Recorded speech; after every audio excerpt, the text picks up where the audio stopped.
जय श्री राम। राधे राधे। कल आपने सुना कि भक्ति के कष्ट की निवृत्ति कैसे हुई, और आज हम सुनेंगे क्या इस भागवत शास्त्र को सुनने के बाद किसी का मोक्ष हुआ है, या मरने के बाद भी किसी का मोक्ष हुआ है। तो सुखदेव जी महाराज कहते हैं, मुनिवर, उस समय अपने भक्तों के चित्त को अलौकिक भक्ति का प्रादुर्भाव हुआ। देख, भक्त वत्सल श्री भगवान अपना धाम छोड़कर वहां पधारे। उनके गले में वनमाला शोभा पा रही थी। ये भगवान का रूप था कि गले में वनमाला शोभित थी। श्री अंग सजल जलधर के समान श्याम वर्ण था भगवान का। उस पर मनोहर पीतांबर सुशोभित था। कटी प्रदेश करधनी की लड़ियों से सुसज्जित था। सिर पर मुकुट की लटक और कानों में कुंडल की झलक देखते ही बनती थी। वह त्रिभंगलचित भाव से खड़े हुए चित्त को चुरा लेते थे। वक्ष स्थल पर कौस्तुभ मणि दमक रही थी। सारा श्री अंग हरिचंद्र से चर्चित हो रहा था। इस रूप की शोभा क्या करे, उनके तो मानो करोड़ों कामदेवों की रूप माधुरी छीन ली थी। वह परमानंद चिन्ह मूर्ति मधुराति मधुर मुरलीधर ऐसी अनुपम छवि से अपने भक्तों को निर्मल चित्त से आविर्भूत हुए। भगवान के नित्य लोक निवासी लीला परिकर उद्भवादि व गुप्त रूप से उस कथा को सुनने के लिए आए थे। प्रभु के प्रकट होते ही चारों ओर जय हो की ध्वनि होने लगी।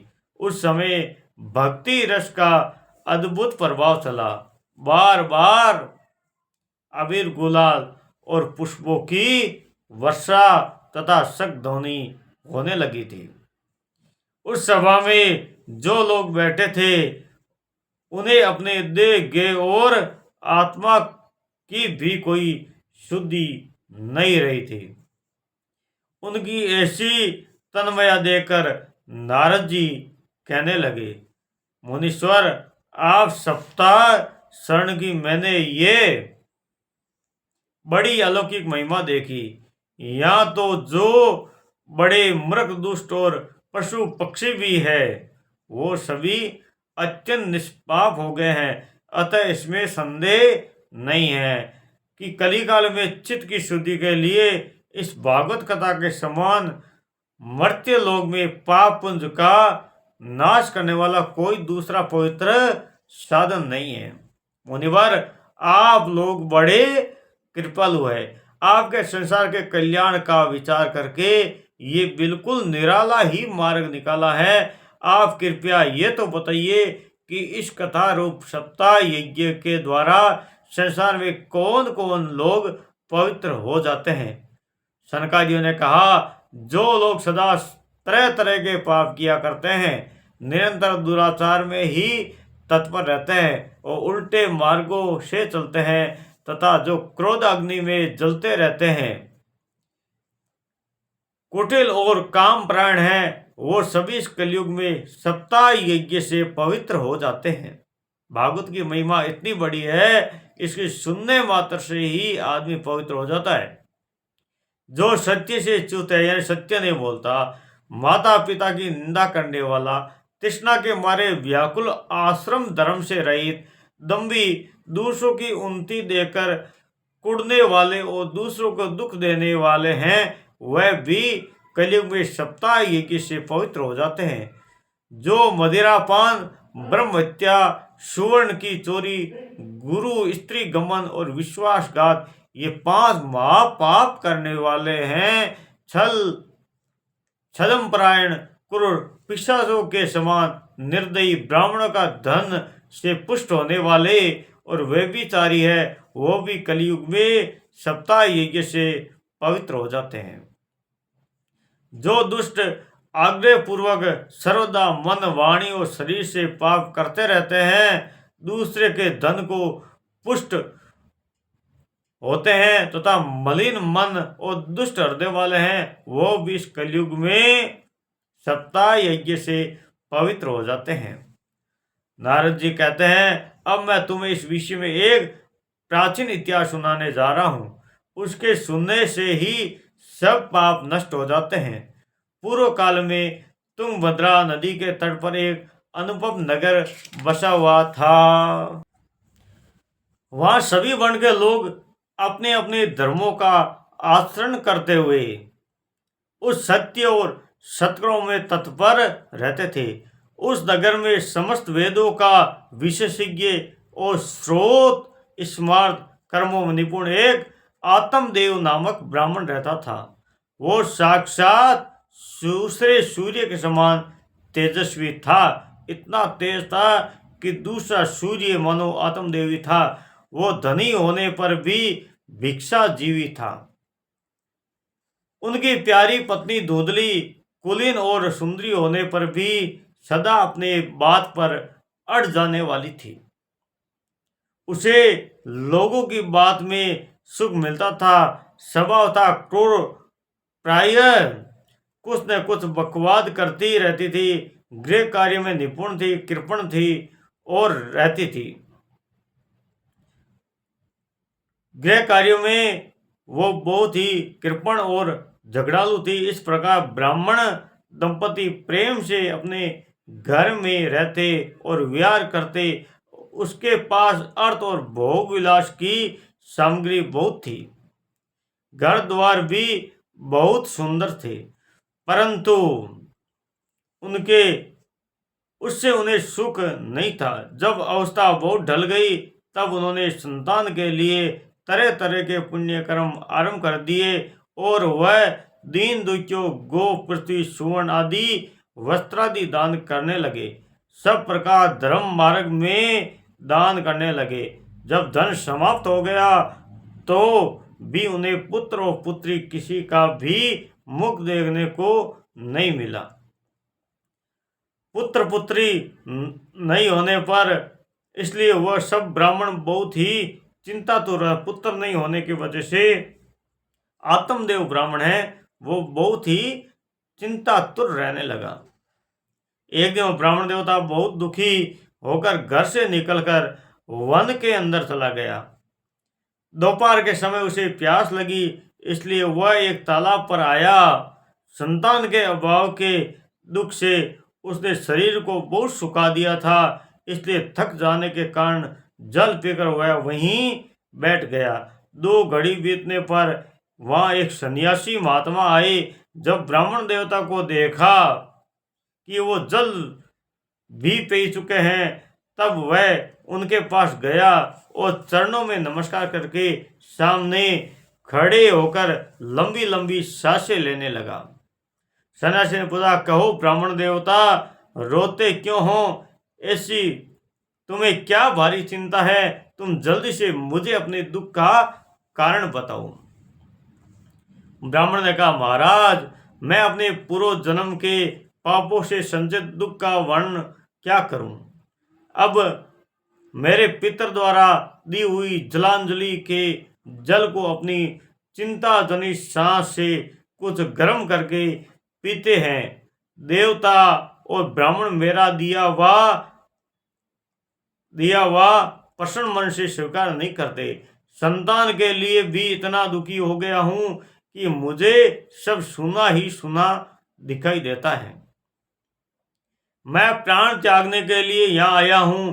संतानहीन धिक्कार को धिक्कार है, संतानहीन घर को धिक्कार है, संतानहीन मन को धिक्कार है और संतानहीन धन को भी धिक्कार है और संतानहीन कुल को भी धिक्कार है। मैं जिस गाय को पालता हूँ वह भी सर्वदा बांझ हो जाती है। जो पेड़ लगाता हूँ उस पर भी फल फूल नहीं लगते। मेरे घर में जो फल आता है वह भी बहुत जल्दी सड़ जाता है। जब मैं ऐसा अभागा और पुत्रहीन हूँ, तब फिर इस जीवन को भी रखकर मुझे क्या करना है। यो कहकर वो ब्राह्मण दुख से व्याकुल हो उस सन्यासी महात्मा के पास फूट फूट कर रोने लगा। तब वो यतिवर से हृदय में बड़ी करुणा उत्पन्न हुई। यह योग निष्ठ थे। उन्होंने उनकी ललाट की रेखा देखकर सारा वृत्तांत जान लिया और फिर उसे विस्तार पूर्वक कहने लगे।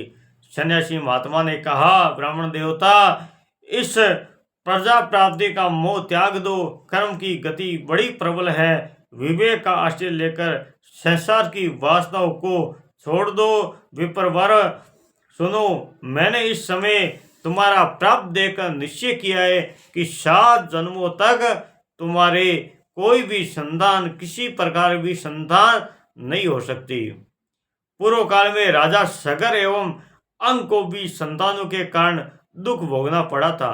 ब्राह्मण, अब तुम कुटुंब की आशा छोड़ दो। संन्यास में ही सब प्रकार का सुख है। ब्राह्मण ने कहा, महात्मा जी, विवेक से मेरा क्या होगा? मुझे तो बलपूर्वक पुत्र दीजिए, नहीं तो मैं आपके सामने ही शोक मूर्छित होकर अपने प्राण त्यागता हूँ। जिसमें पुत्र स्त्री आदि का सुख नहीं, ऐसा संन्यास तो सर्वदा निरसी है। लोक में सरस तो पुत्र पौत्रादि से भरा पूरा गृहस्थाश्रम ही है।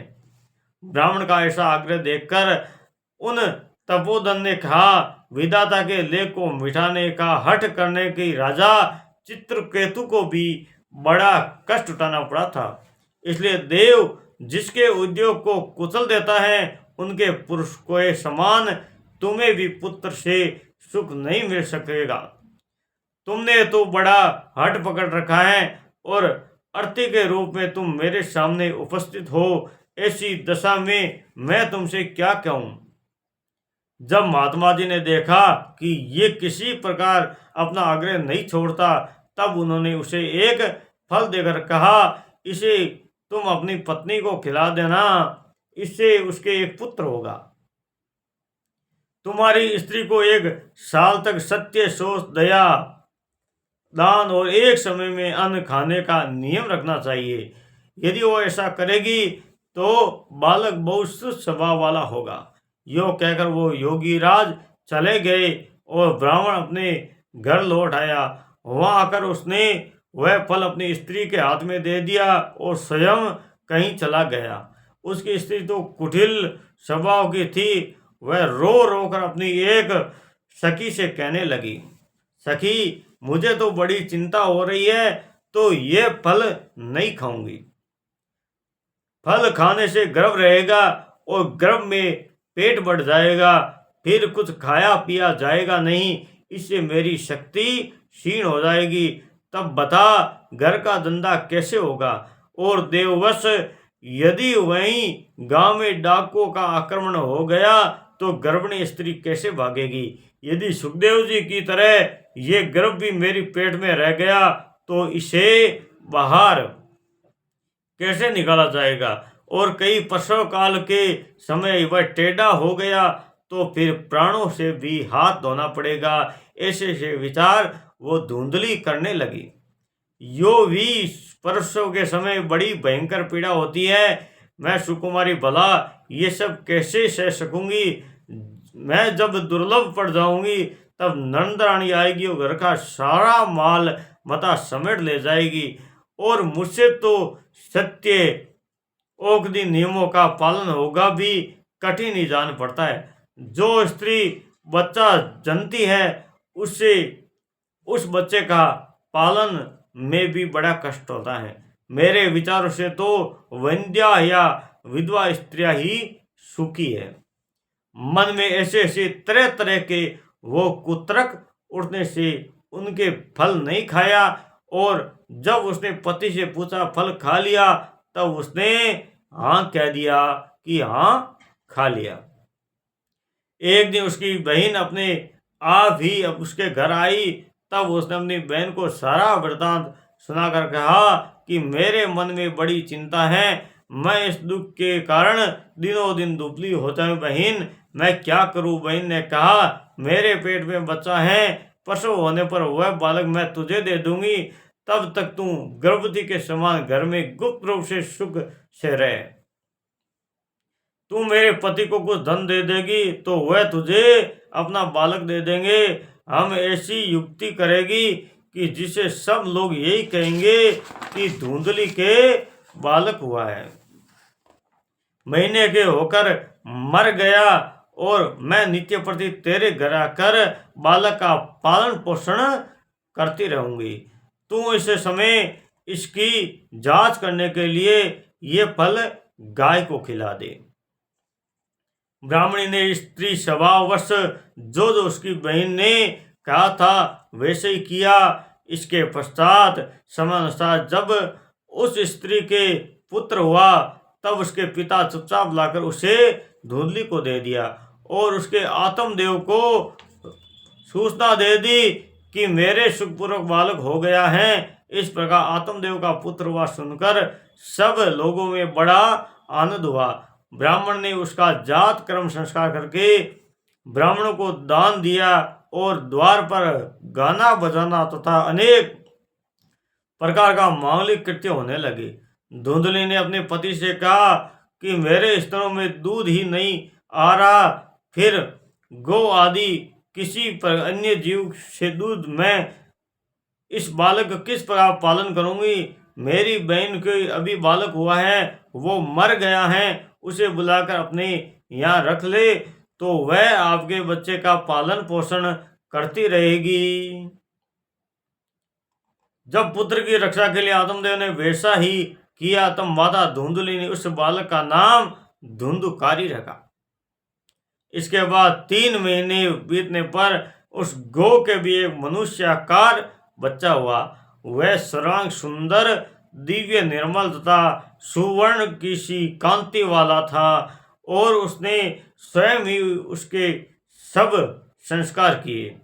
यह समाचार और लोगों को भी बड़ा आश्चर्य हुआ कि वह बालकों का देखने के लिए आए तथा आपस में कहने लगे, देखो भाई, आत्मदेव का कैसा भाग्य उदय हुआ है। कैसा आश्चर्य की बात है कि गौ के भी ऐसा दिव्य रूप बालक उत्पन्न हुआ है जो देव इस गुप्त रहस्य को किसी को भी पता न लगा।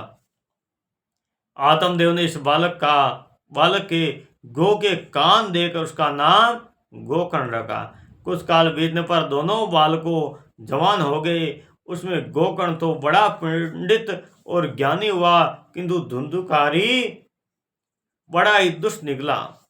स्नान शौचादि ब्राह्मणोचित आचारों में उसमें नाम भी न था और न खान पान का ही कोई परहेज था। क्रोध उसमें बहुत बड़ा चढ़ा था। वह बुरी बुरी वस्तुओं का संग्रह किया करता था।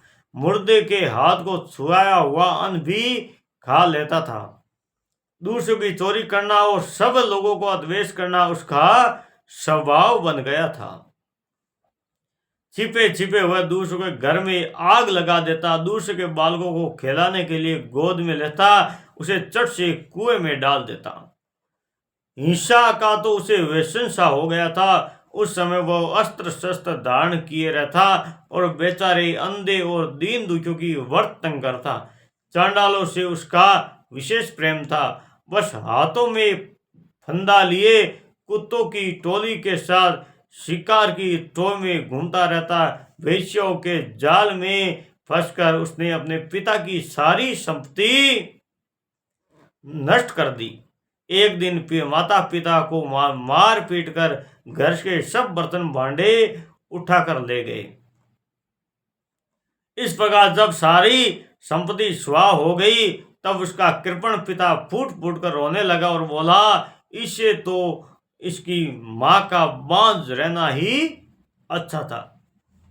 कुपुत्र तो बड़ा ही दुखदाई होता है। अब मैं क्या करूं, कहाँ जाऊं, मेरे संकट को कौन काटेगा। हाय, मेरे ऊपर तो बड़ी विपत्ति आ गई है। इस दुख के कारण अवश्य मुझे एक दिन प्राण छोड़ने पड़ेंगे।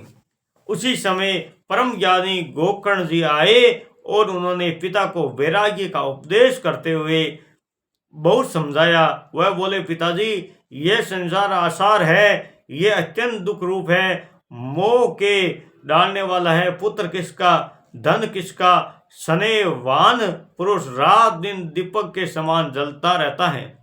सुख न तो इंद्र को है और न चक्रवर्ती राजा को, सुख है तो केवल विरक्त एकांत जीवी मुनि को।